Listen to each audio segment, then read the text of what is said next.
जय माँ ललिता अंबिका। कैसे हैं आप लोग? उम्मीद करती हूँ कि आप लोग बहुत अच्छे होंगे। मैं भी आप लोगों की कृपा से बहुत ही अच्छी हूँ। थंबनेल देख के आप लोगों को तो पता चल ही गया होगा कि आज हम किस बारे में बात करने वाले हैं।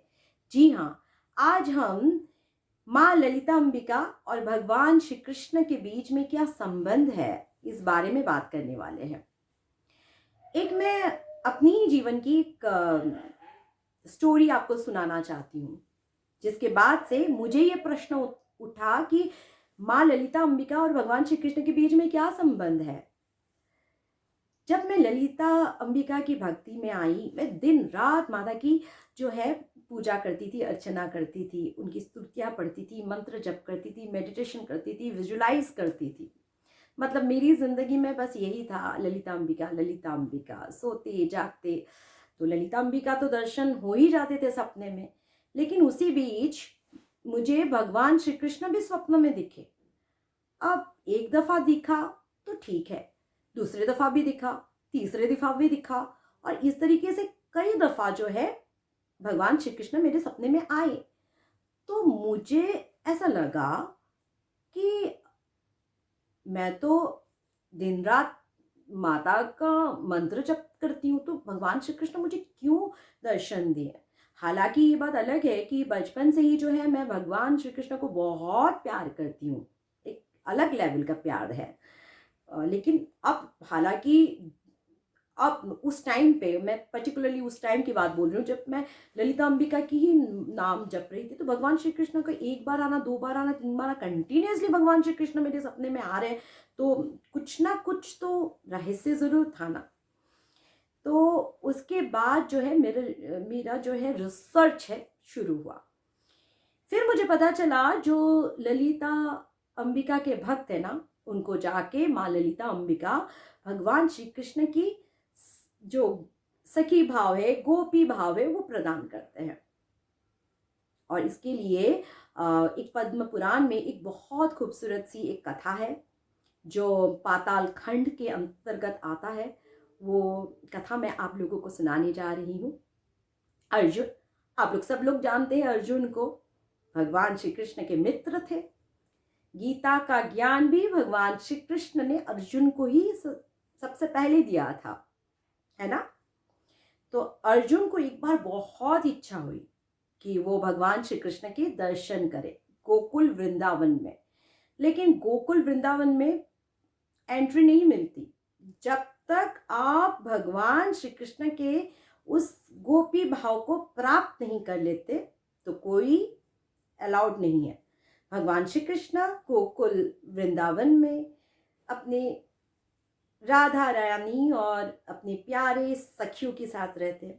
तो अर्जुन को बहुत इच्छा हुई। अब अर्जुन क्या करे, एंट्री तो मिलेगी नहीं। तो अर्जुन जो है सनत कुमार के पास गए। सनत कुमार ने उनको ललिता त्रिपुर सुंदरी के पास भेजा।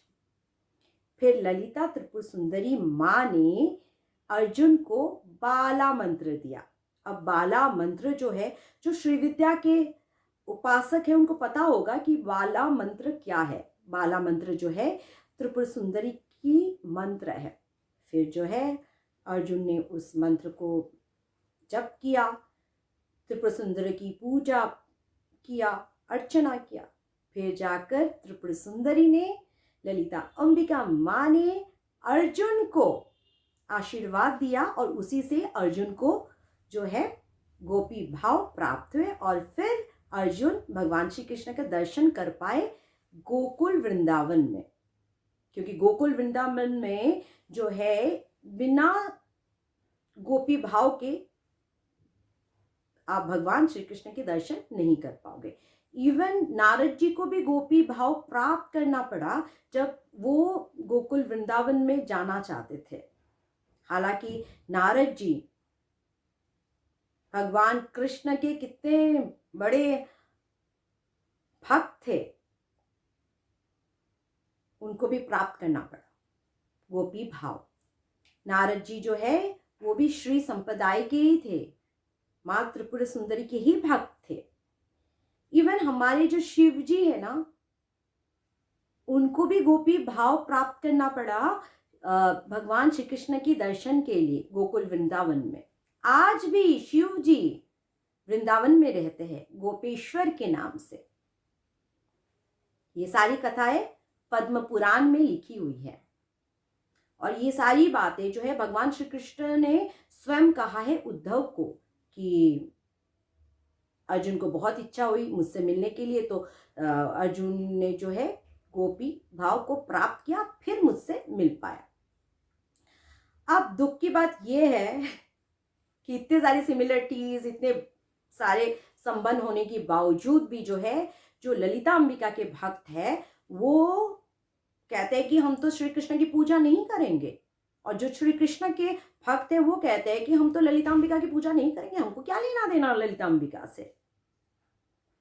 आप लोग भगवान के नाम पर भेदभाव करते हो, विभाजन करते हो।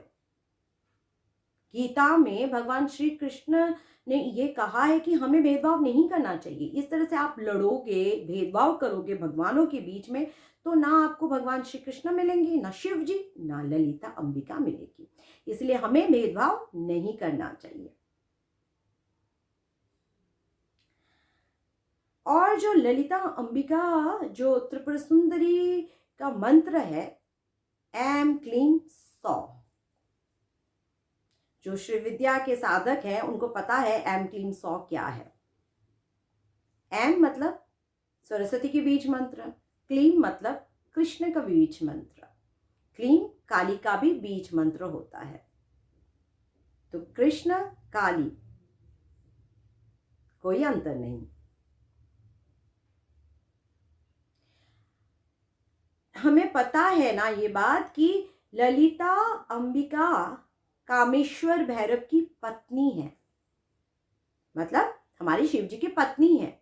वही ललिता अंबिका जो है विष्णु की बहन है। ललिता अंबिका योग माया है, कात्यायनी है, बस नाम अलग अलग है, क्योंकि देवी अलग अलग कल्पों में, अलग अलग समय में अलग अलग लीला करने के लिए आई थी, उनका प्राकट्य हुआ था।